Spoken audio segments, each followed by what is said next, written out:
Welcome to Tall Tales. Today I'll be reading Love and Despair by Wylie. She was conflicted. She wanted to go in his room with him, but she was afraid. She knew if she stepped through that hotel room door, she was going to give in to her desires. She knew a line would be crossed. In so many ways she wanted to cross that line. But she kept thinking of her family, so conflicted. The alcohol wasn't helping. Her mind wasn't clear. She had to make a move soon. It was beginning to get awkward standing there in their doorway, the both of them just staring at each other. He had moved to the side and allowed her to come in, as if motioning with his body what he wanted her to do. God, he was so good-looking and charming. That look in his eye, he made her feel like she had never felt before. She had played out this scene or a variation of it in her head so many times, and now it was real. It was happening. Shit. Oh God. What the fuck? She just kept thinking she needed a little nudge to take a step. Her feet felt like they were stuck in concrete. Her heart was racing. And then she thought, oh God, what if someone saw her standing in this hotel room doorway? More pressure to make a decision. He reached his hand out towards her. The whole time his eyes were locked on hers. The heat between the two of them was undeniable. She slowly extended her hand towards his, her eyes never leaving his. Once her hand was in his, he gently pulled her inside the room and shut the door. Oh God, what now? Her mouth was dry. She couldn't say anything. What was there to say? They had flirted for so long, always making innuendos, but this was the first time that they had ever been alone, like this. This was real. Her face was flushed. She needed a drink. Water, beer, vodka. She didn't care at this point. Just something to take the dryness in her mouth away. He grabbed a couple of bottles of beer from the mini fridge.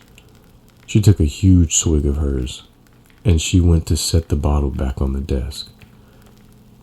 He wrapped his arm around her lower back and pulled her to him.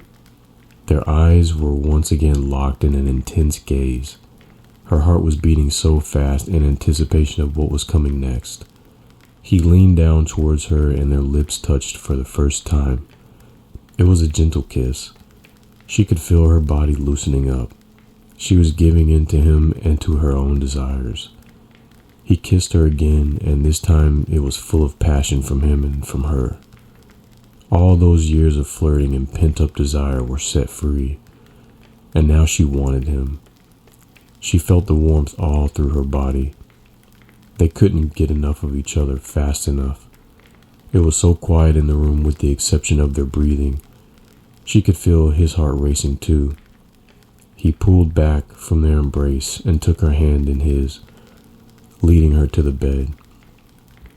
She had to suppress the slight gasp trying to escape her mouth, again wondering if she could go through with this. As she sat down on the bed, he finished untucking and unbuttoning his shirt. All she could do was watch, never looking him in the eye at this point. She watched his fingers working on each button. He was now bare-chested in front of her. He was so easy on the eyes. She was taking it all in, his shoulders, his chest, and down to his unbuttoned slacks.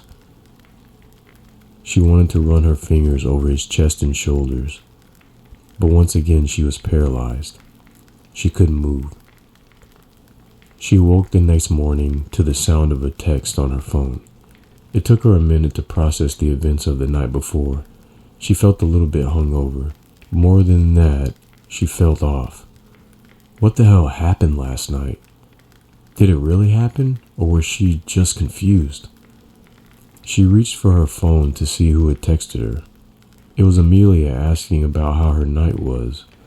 Amelia knew Kelly struggled when traveling and staying alone. Oh God, Kelly didn't know what to say. Yeah, my night was okay. Just a normal dinner and a couple of drinks with the coworkers. No big deal, really. That was so fucking far from the truth. But she couldn't respond any other way. Not through a text. And then it dawned on her. What time was it? She had meetings with the coworkers at the new company that day. She couldn't be late. They had all agreed to head over to the restaurant around 8:15 a.m. It was 7:30 a.m. She had 45 minutes to get ready. But wait, where was he? Had he gone downstairs already? Then she heard the shower turn on. As she stepped through the door to her hotel room, she felt relief. She was thankful that she had not run into any of her coworkers that morning. How awkward would that have been? But then a heaviness fell upon her. What had she done? She had slept with another man, her fantasy, the man she had secretly fallen in love with. The connection Kelly had with Zach was not like any she had ever experienced. And it happened so naturally. Starting as co-workers, then him becoming her boss, and finally to the two of them running the business together. But now it was no longer an emotional affair. It was real. What if her husband found out? And Zach's wife? And the kids?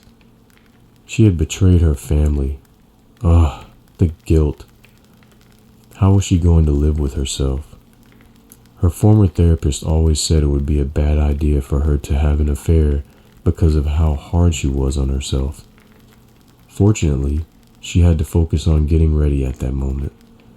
And she only had about half an hour to get ready and be downstairs to ride with the others to the restaurant. It was definitely going to be an interesting day seeing him and working with him after what happened the night before. Kelly was having trouble focusing. She had a sick feeling in the pit of her stomach. She couldn't shake the thought that she had forever changed her life, and there wasn't a damn thing she could do about it now. How could she feel so fulfilled from the night before, yet so sinful at the same time? Oh, Zach, what the hell have we done?